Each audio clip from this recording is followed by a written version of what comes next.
नमस्कार मित्रांनो, ठरलं तर मग या मालिकेच्या येणाऱ्या भागांमध्ये जबरदस्त ट्विस्ट आपल्या समोर येणार आहे. आता दामिनीने मोठा शहाणपणा करून जो काही महिपतने अगोदर गोंधळ घातलेला असतो तो त्याचाच उपयोग करून जे काही मधुभाऊंवर आरोप उठवलेले असतात आणि सारखे सारखे मीडियाचा वापर करून कशा प्रकारे दामिनी ही मधुभाऊंना अडकवण्याचा आणि मधुभाऊंची जे काही गुन्हे न गेलेले गुन्हे असतात ते व्हायरल करण्याचा प्रयत्न करते. परंतु त्याच वरचढ अर्जुनने सगळं काम केलेलं असतं. आता अर्जुनने दामिनीला उत्तम धडा शिकवण्यासाठी जी हरीशची डेड बॉडी आहे म्हणजेच सगळं रिक्रिएशन झाल्यानंतर जेव्हा हरीशची डेड बॉडी आहे तेव्हा समजल्यानंतर जे काही सत्य हे पूर्ण गोष्टी सगळ्यांसमोर आलेल्या असतात आणि जो काही खून केलाय तो महिपतनेच केलाय हे सत्य जेव्हा त्याला समजतं तेव्हा तो मीडिया समोर सगळ्या गोष्टी आणतो आणि मोठी प्रेस कॉन्फरन्स भरवत आता अर्जुन कशा प्रकारे महिपत आणि दामिनीला चांगलेच नाकीनं आणणार आहेत आणि त्याची पळताभुई थोडी करणार आहे. शिवाय आता अर्जुन हा त्या सगळ्या प्रेस कॉन्फरन्समध्येच दामिनीला आणि महिपतला सगळ्यांसमोर मधुभाऊंची माफी मागायला लावणार आहे आणि कशा प्रकारे या सगळ्यामध्ये दामिनी आता पूर्णपणे हरणार आहे हे आपल्याला या ट्विस्टमध्ये पाहायला मिळेल. त्यामुळे व्हिडिओ शेवटपर्यंत नक्कीच बघा. तर मित्रांनो, आतापर्यंत आपण मालिकेत पाहत होतो की सायली ही मधुभाऊंच्या अटकेमुळे पूर्णपणे गोंधळलेली असते, परंतु घरात फक्त तिला एक मोठा आधार असतो तो म्हणजे अर्जुनचा आणि प्रतापचा. हे दोघंही खंबीरपणे सायलीच्या मागे अगदी उभे असतात. म्हणूनच त्यांना तिला कशाचीही फिकर नसते, ना प्रियाची, ना कल्पनाची, की ना पूर्णाजीची. कारण या तिघीजणी तिच्या विरोधात असतात तरी घरातले दोन खंबीर पुरुष हे तिच्या बाजूने असल्याने तिला खूप आनंद असतो. तर इथे खोटारडी प्रिया ही मधुभाऊंना घरात काढण्यासाठी अनेक प्रयत्न करत राहते, परंतु तिच्या प्रयत्नांना देवही यश देत नाही. जेव्हा प्रतापला ती मधुभाऊंना घरातून काढण्याची आयडिया बोलण्यासाठी जाते त्यावेळेला मात्र इथे आता प्रतापला खूप राग आलेला असतो. कारण जे काही तन्वी खोटेपणाने वागली त्या सगळ्या तिच्या पापांचा पाडा हा प्रताप तिच्या समोर वाचून दाखवतो. शिवाय तिला चांगलंच तोंडावर आपटलेलं प्रतापने असतं. तो तिला म्हणतो की तू जे काही वागलीस ते कुठे चांगलंय ग, तू साक्षी आणि तुझी मैत्री लपवलीस. शिवाय तू तिच्या भेटायचीस, तिच्या बरोबर काय ते पैसे शेअर करायचीस, म्हणजे ती तुला पैशांची मदत करायची. हे सगळं तू आमच्यापासूनच काय रविराज पासून पण लपवलंयस. म्हणजे या गोष्टीत आम्ही तुझ्यावर कसा विश्वास ठेवायचा की तू चांगली आहेस म्हणून. असं म्हणून आता खोट्या तन्वीचा त्याने पर्दाफाशच केलेला असतो. त्यामुळे तन्वीला आता पुढे काही पूर्ण कठीण असतं. कारण एकमेव प्रताप असा असतो तो त्यांच्या बाजूने खंबीरपणे उभा आहे आणि म्हणून सायली आणि अर्जुन हे दोघंही तिथे तग धरून आहेत. परंतु हे सगळं बोलल्यावर कल्पनालाही पुढे काहीच बोलता येत नाही. मधुभाऊंना घरात घ्यायचं नाहीये हे म्हणजेच घरात ठेवायचं नाही हे त्याने पूर्णपणे विरोध केलेला असतो. जोपर्यंत सायली अर्जुन सांगणार नाही तोपर्यंत मधुभाऊंच्या बाबतीत आपण काहीही निर्णय घ्यायचा नाही हे सगळं त्यांचं आता ठरलेलं असतं. म्हणून पुढे कोणीच काही बोलू शकत नसतं. प्रताप आता पूर्णपणे तन्वीला तिच्या सगळ्या ज्या काही गोष्टी आहेत त्या गोष्टींची जाणीव करून ते तिचं तोंडच त्याने बंद केलेलं असतं. कल्पनाला हे ऐकून धक्का बसतो, मात्र सायलीला आनंद होतो. कारण मधुभाऊंच्या बाबतीत तिचे वडील, दुसरे वडील म्हणजेच प्रतापने, तिच्या बाबांनी एक मोठा डिसिजन घेतलेला असतो. त्यामुळे तिला खूप आनंद होतो आणि सायलीला तर घरात अगदी माझे बाबा माझ्या मागे खंबीरपणे उभे आहेत असा भास होत असतो. नंतर अर्जुन आता जेव्हा सायलीशी बोलत असतो तेव्हा सायली त्याला सांगते की अर्जुन सर, एक मोठा प्रॉब्लेम झालाय. मधुभाऊंच्या विरोधात अनेक क्लिप व्हायरल होत आहे, त्यामागे आजही आणखी एक क्लिप व्हायरल होत आहे. ते म्हणजे मधुभाऊंनीच हे सगळं केलंय, त्यांना शिक्षा मिळाली पाहिजे असं सगळं दामिनी आहे ना, ती दामिनी पूर्णपणे व्हायरल करते आणि मला खरंच खूप टेन्शन आलंय. तेव्हा अर्जुन म्हणतो की हे बघा मिसेस सायली, तिला जे काही करायचंय ना ते करू देत, तिचे सगळे प्रयत्न तिला करून बघू देत, परंतु मी पण अर्जुन सुभेदार आहे. तिचं खोटं फार काय मी टिकू देणार नाहीये. तिचं हे सगळं पितळ आहे ना ते मी उघडं पाडणार म्हणजे पाडणारच, किती काही झालं तरीही. तेव्हा आता अर्जुन आणि चैतन्य हे दोघं जणही कोर्टाकडून परवानगी घेऊन जो सांगाडा सापडलेला असतो त्या सांगाड्याचा निदान चेहरा तरी रिक्रिएशनसाठी करता येईल का, म्हणजेच एखाद्या सांगाड्यावरून आपल्याला टेक्नॉलॉजीच्या मदतीने त्याचं रिक्रिएशन करता येऊ शकतं असं चैतन्य आणि अर्जुन एकमेकांशी बोलतात. आणि त्या संदर्भात आता अर्जुन हा रविराजशी पण कॉन्टॅक्ट साधतो, कारण रविराजचं त्या सगळ्यामध्ये जास्त नॉलेज असतं. आता रविराजला तो कॉन्टॅक्ट साधून म्हणतो की तुला काय वाटतं सिनियर, या सगळ्या गोष्टी या अशा पद्धतीने आपण करू शकतो का? श्रमामध्ये जो काही सांगाडा सापडलाय त्याच्या मदतीने आपण काही आपल्याला फेस वगैरे तयार करता येईल का? तेव्हा रविराजही म्हणतो की हो, नक्कीच ही गोष्ट होऊ शकते. आता अर्जुनला त्या गोष्टीचा आनंदच होतो. म्हणजे आपल्याला तो निदान चेहरा तरी बघता येईल की हा तो कोणाचा मृत्यू झालाय आणि मधुभाऊंवरती जर हा आरोप झालाय तर तो नकोसा करता येईल याचं आता अर्जुनला जरा बरं वाटत असतं. सायली मात्र या गोष्टीमुळे पूर्णपणे टेन्शनमध्ये असते. काय करावं काय नाही हे सायलीला काहीच सुचत नसतं. तेव्हा मग सायली अर्जुनला सांगते की अर्जुन सर, आपल्याला खरंच हे शक्य होईल का? म्हणजे जो मृतदेह सापडलाय, म्हणजे जे काही सापडले ते आपल्याला त्याचा चेहरा कळू शकतो? तेव्हा मग अर्जुन म्हणतो की हो, का नाही, नक्कीच कळू शकतो. तू काळजी करू नको सायली, मी सगळ्या गोष्टी अगदी व्यवस्थितपणे करतो आणि हे जे काही मधुबानवर आरोप लावलेत ना ते सगळे मी फेटाळून लावतो. मला माहितीये दामिनी ना हे सगळं पैसे चालून करत आहे. तिला फक्त तिची ही केस जिंकायची आहे, त्यामुळे तिचं हे सगळं चालू आहे. परंतु तुम्ही अजिबात काळजी करू नका. हे जे आहे ना, जो काही तिचा खोटा चेहरा आहे ना, तुम्ही सगळ्यांसमोर नक्कीच आणणार. ती हे जे काही खोटं खोटं वागते ना, म्हणजे सगळे हे सीन क्रिएट करते, त्याबद्दल तिला पे करावं लागणार आहे. She will be pay for it, असं तो तिला आता सांगत असतो. आणि मग सायली आणि अर्जुन दोघं एकमेकांकडे बघतात, कारण आता पुढे काय करायचं. जर या डेड बॉडीचा आता आपल्याला चेहरा समजेल, त्यानंतर पुढच्या गोष्टी कशा काय याकडे त्यांचं पूर्ण लक्ष लागलेलं असतं. आता सायलीची तब्येत ठीक नसल्यामुळे प्रियाला सगळी कामं करावी लागत असतात. त्यातच आता प्रिया ही कसं करावं काय करावं या सगळ्या गोष्टींमध्ये अडकून पडलेली असते. आणि इथे आता प्रियाला चांगलेच सायली स्वयंपाकघरात नसल्यामुळे बोलणी खावी लागत असतात, कारण सायली असते ती प्रत्येक वेळेला कोणालाही न सांगता सगळ्या गोष्टी अगदी व्यवस्थितपणे पार पडते. परंतु आता तिथे सायली नाही म्हणून सगळा काही गोंधळ उडालेला असतो. आणि कल्पना आणि प्रताप हे दोघंही बघत असतात. तेव्हा प्रताप हा चांगलाच निक्षून कल्पनाला सांगतो की बघितलंस, सायली नाही किचनमध्ये तर किती प्रॉब्लेम होत आहेत. मला सांग, एक दिवस तरी तू किचन तन्वीच्या हवाले देऊ शकतेस का? तर नाही, ती स्वतःला अधिकार हवेत असं समजते ना. म्हणजे धाकटी सून आहे तर मला घरातले अधिकार हवेत. प्रॉपर्टीचे तिने विषय काढले तर ती त्या सगळ्या गोष्टी कॅपेबल आहे का करण्यासाठी, असं म्हणून प्रताप आता इथे कल्पनाचेच डोळे उघडतो. आणि जे काही कल्पनाला म्हणजे तो बोलतो त्यामुळे कल्पनालाही लक्षात येतं की म्हणजे जे काही प्रताप बोलतोय त्याच्यामध्ये तथ्य आहे. म्हणजे सायलीच्या अंगावर आपण पूर्ण दिवस कधीही किचन टाकून जाऊ शकतो, परंतु या तन्वीच्या नाही. म्हणून इथे आता सायलीलाही सायलीचं जे काही वर्त आहे घरातलं ते त्यांना सगळ्यांना समजलेलं असतं, परंतु बोलतील कसे म्हणून ते काहीच बोलत नाहीत.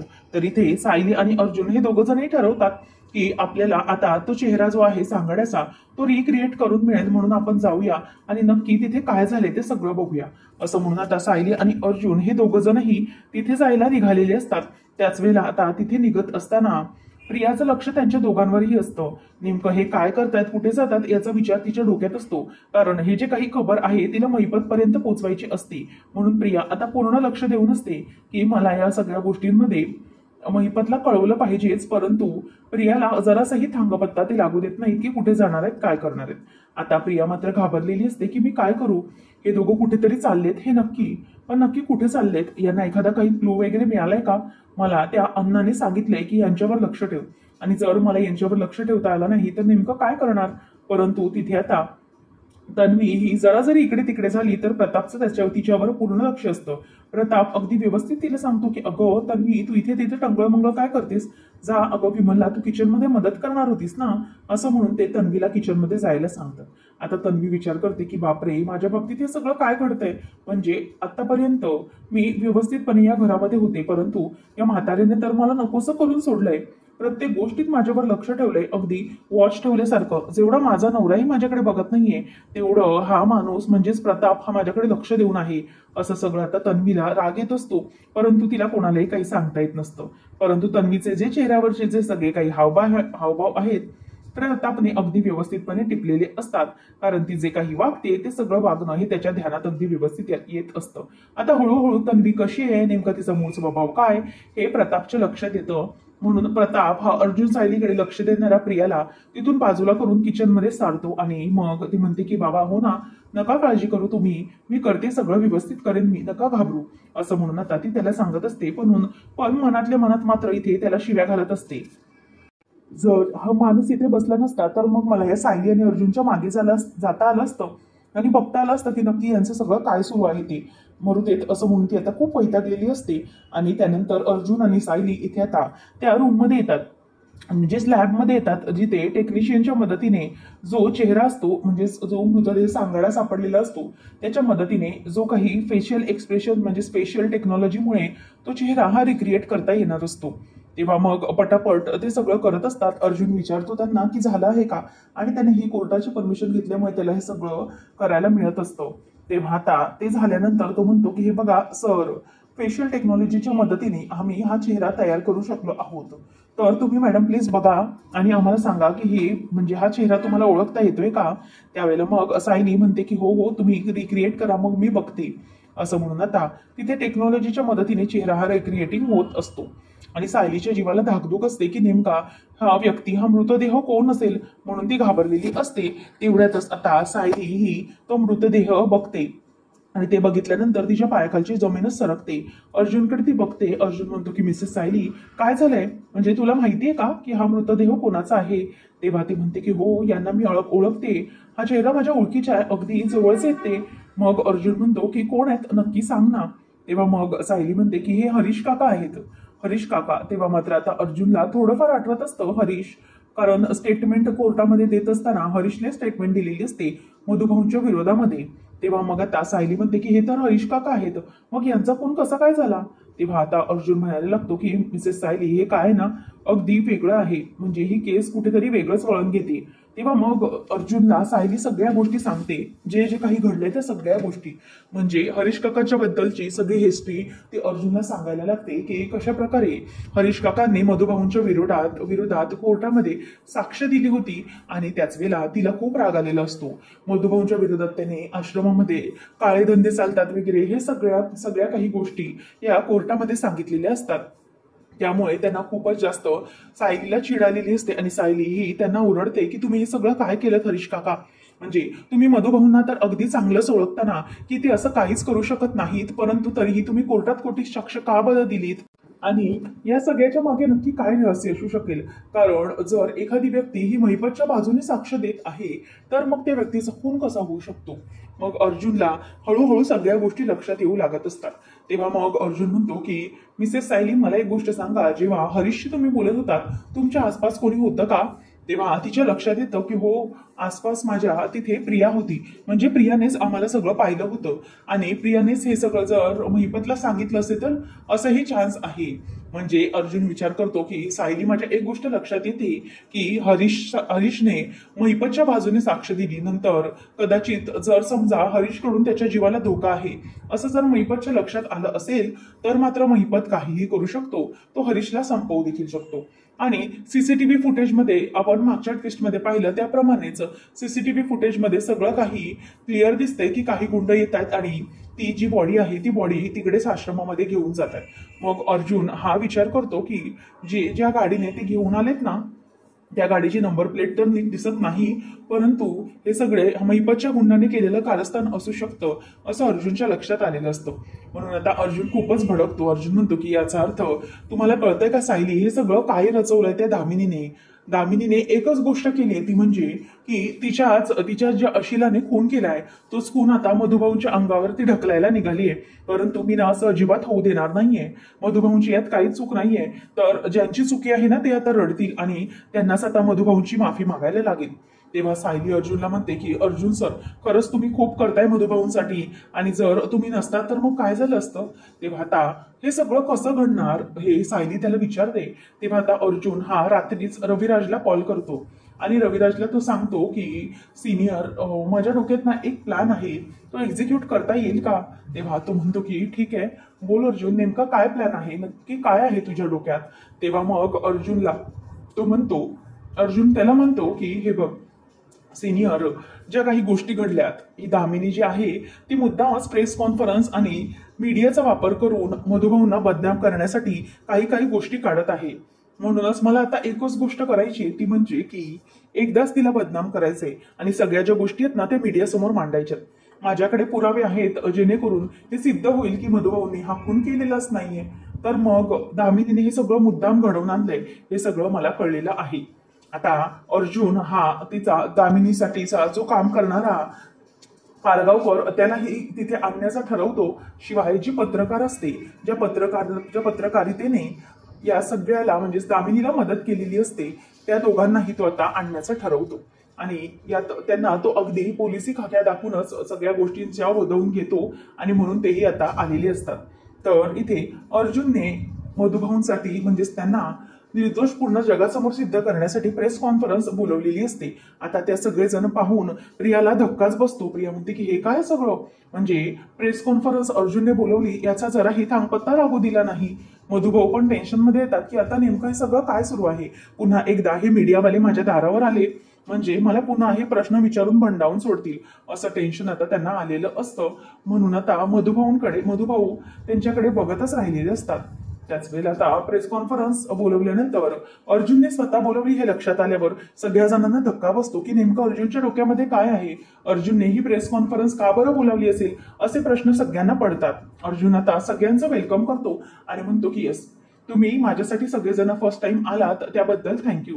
तेव्हा आता अर्जुनला ते म्हणतात की सर, तुम्ही आम्हाला अगदी अर्जंट बेसिसवर बोलवून घेतलं, नक्की तुमच्याकडे काही बोलण्यासारखं आहे का, म्हणजे तुम्हाला काही या गुन्ह्याबद्दल मिळाले का, जे की पोलीस आम्हाला सांगू इच्छित नाहीत ते तुम्हाला सांगायचे आहे का.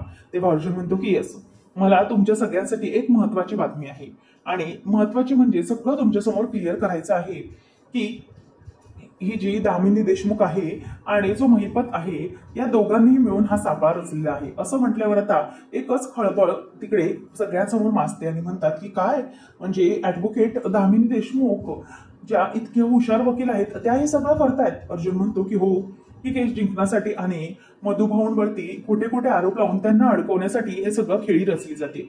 खरं तर जो दामिनी देशमुखची अशील आहेत महिपत शिखरे यांनीच हा खून केलेला आहे आणि हा केलेला खून हा दुसरा तिसरा कोणाचा नसून हरीश यांचा आहे. तेव्हा आता हरीश कोण हा प्रश्न सगळ्यांनाच पडलेला असतो. तेव्हा अर्जुन म्हणतो की हा हरीश म्हणजे हा जो आहे तो आश्रमामध्ये असायचा आणि मधुभाऊंच्या विरोधात त्यांनी खोटी खोटी साक्ष ही कोर्टामध्ये दिलेली होती. परंतु या सगळ्या साक्षीमध्ये त्याने खोटी साक्ष दिल्यानंतर तो आणखीनच अडकला गेला. कारण माझी बायको सायली ही त्याच्याशी बोलली आणि त्याला ती स्वतःच्या बाजूने वळवत होती, कारण मधुभाऊ हे निर्दोष आहेत हे तिला माहित होतं. आणि हरीशही तिच्या बाजूने जेव्हा जबानी द्यायला तयार झाला तेव्हा मात्र महिपत शिखरे घाबरला आणि महिपत शिखरेने हरीशला मारून टाकलं. तो ऍक्च्युली त्यांचाच माणूस होता, परंतु हे सगळं त्याने केलं. आता मात्र मीडियामध्ये खळबळ माजते. ते म्हणतात की हे काय बोलताय तुम्ही अर्जुन सुमेधा. अर्जुन म्हणतो की हो, या सगळ्याचे पुरावे माझ्यासमोर आहेत, ते तर मी सगळे कोर्टासमोर सादर करेनच, परंतु मला आता एकच म्हणायचंय, जे काही माझ्या अशिलांवर म्हणजेच मधु